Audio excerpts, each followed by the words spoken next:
Evening, everybody. How we doing? Right. Well, we've all seen it. Let's just bring it back up for those who haven't, if I can remember how to do it. Tweet from the club. Eyes down, outline of a player, hints at a new signing. Hints at a new signing. Now, we've been quite busy, haven't we, over the last couple of days? Obviously, Sean Ruffin signed his first professional contract. We had Elliot Ross sign, the young keeper from West Brom. I hope I've got his name right there. Is it Ross? That happened at the end 5 o'clock, I think, on Friday. So the team's beginning to take shape a little bit. Now, I've seen us linked with various different people over the last couple of weeks, certainly over the last couple of days. I don't tend to take much interest in ex-agents, as you know, in EFL transfer hubs, in anonymous kitmen, in the manager's cat's brother's daughter, all that sort of thing. But we have been linked with somebody over the past 24 hours on one of those ex-agent sites. And I'm just casting my eye down to the time there and definitely not padding out and filling. First of all, thank you all to tuning in, 38 of you at the moment. And that seems to be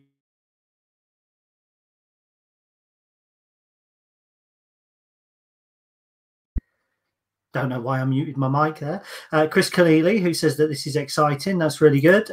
Cornell is also excited as well. I get the impression that Cornell is quite an excitable individual, if I'm honest. I seem to think that he would be quite a handful at a theme park, for instance. So it's 7 o'clock. Now, I can't say anything for a minute or two, but if you turn your eyes to your social media accounts, Adam Ball, yeah, no, you'd never have guessed, would you? If you turn your eye to your social media accounts, you'll find that news is breaking as we speak. But if you want to wait for an extra couple of seconds until I'm allowed to say something, you can do. Sean Simons, good evening, my friend. How are you? I hope you're doing well. So, as you'll be reading by now, we have made a signing. Just checking my watch. And there we go. We've clicked over, so we'll change the banner. Lincoln City have signed Milton Keynes Dons midfielder Conor McGrandles. There's no hint on the official press release as to how long. McGrandles was still in contract at Milton Keynes, but he's actually been had a termination of his contract so that he can sign for us for free. Now, I've written about McGrandles for another site already this year, but not in connection with Lincoln. He was heavily linked with a move to Sunderland. At one of these Football Insider websites, which tend to be a little bit better and not one of these Twitter accounts, had also suggested that Aberdeen and Hibernian may be in for him. So this seems like a strong signing. McGrandles is 24 years old. He began his career with Falkirk in Scotland, playing in their second tier. After 3 seasons with them as a teenager, he moved to Norwich City in a deal which you'll find on my written account was worth up to £1 million at the time. Unfortunately, broke his leg. He was loaned straight back out from Norwich, made a debut for him, and then loaned back to Falkirk, exactly as Rags was with us. But broke his leg 2 weeks into his return to Falkirk, which was a little bit of a shame for him. And that kind of curtailed his Norwich career. He then moved to Milton Keynes. He played for MK the year that they came out of League One. He was their Young Player of the Year in 18-19, the year that we won the title. He was quite a big player for them, and there's lots of rave reviews about him on various sites. This season he's appeared 31 times in the league, 38 times in total. I'm told by some Milton Keynes contacts that he's fallen out of favour a little bit with Russell Martin, and they're also linked with another midfielder, which has probably facilitated the move here. Interestingly, he tends to play on the right side of midfield, so he tends to play in a 2-man midfield, which would suit our double sixes. But in the press release, which again you can read on the written on my written site, Michael Appleton talks about him being an attacking midfielder, and that's really interesting. And I addressed that with some stats, etc., on the written piece, which has gone live now. So do check that out as well. Just a quick look. First of all, a quick look at our player. So this is Conor McGrandles in action against Liverpool in the FA Cup, tackling James Milner. He does look tall in that. He's 6 foot. So he is a relatively tall player. I suppose maybe 6 foot isn't these days. Maybe that's just me. I come from a time when people were probably all midgets. I'm told he's got a great range of passing. He's very tenacious. One Milton Keynes fan that I spoke to said that it's better if he plays as part of a two, because sometimes positionally you can be left wanting. But that again could be the style or the setup of MK. And I'm not one to judge players before they've arrived. A quick look through some of your comments. Robert Gibson, or Biggles Gibson, I don't know if that's his real middle name. What a signing that is.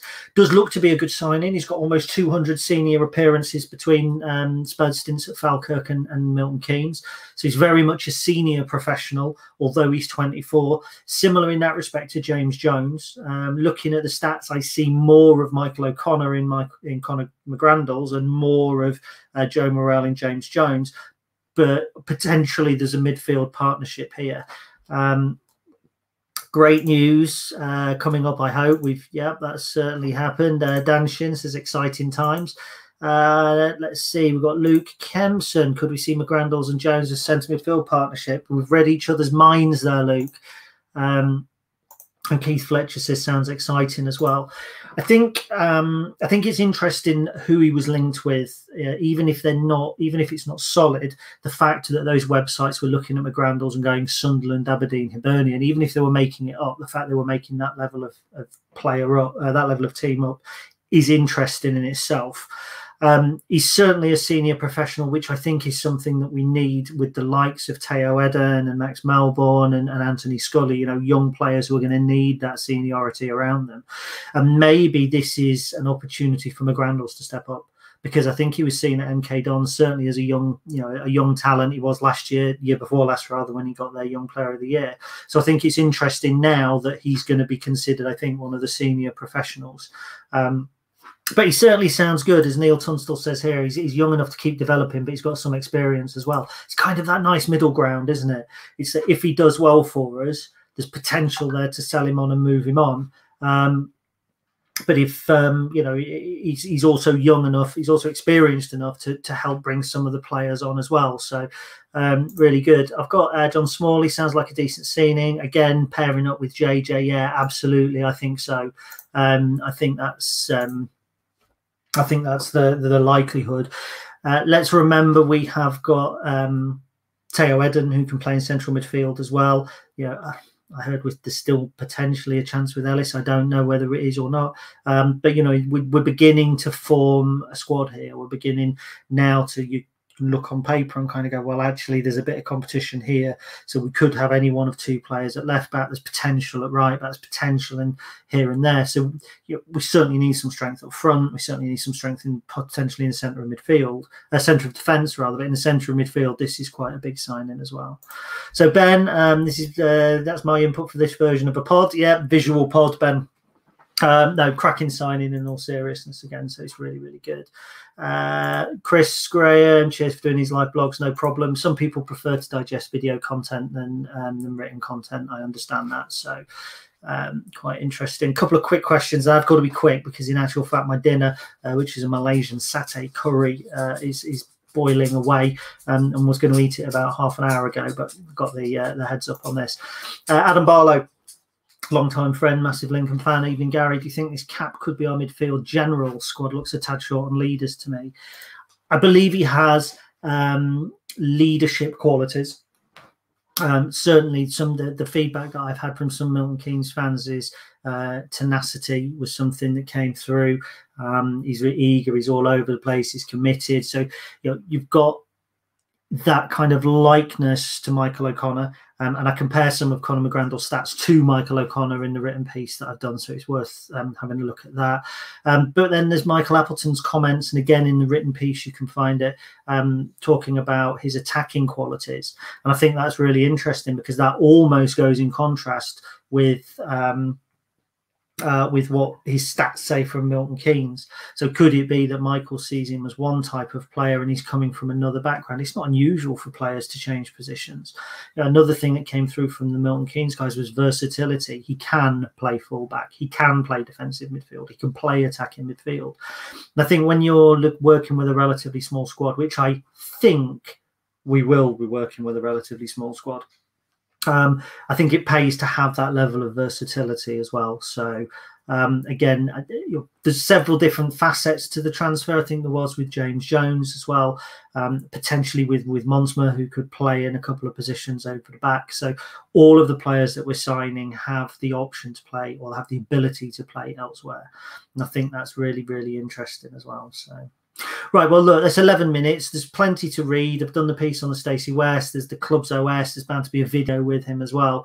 So there's lots to soak up here. I just wanted to kind of give some reaction and answer a few questions here at the side before my dinner. So again, thank you to everybody for watching. Somebody's put a sad face in the top corner there. I don't know if I can see who that is. Can I? Mark Adams has put an angry face. Sorry, Mark. I don't know what's made you angry. Is it my beard or my lack of hairstyle? I don't know. But anyway, thank you very much to everybody. I hope you have a nice evening. Digest the written content. I'll do another quiz tomorrow. Fourth sign in the summer. There we go. It's getting real now, peeps, isn't it? Getting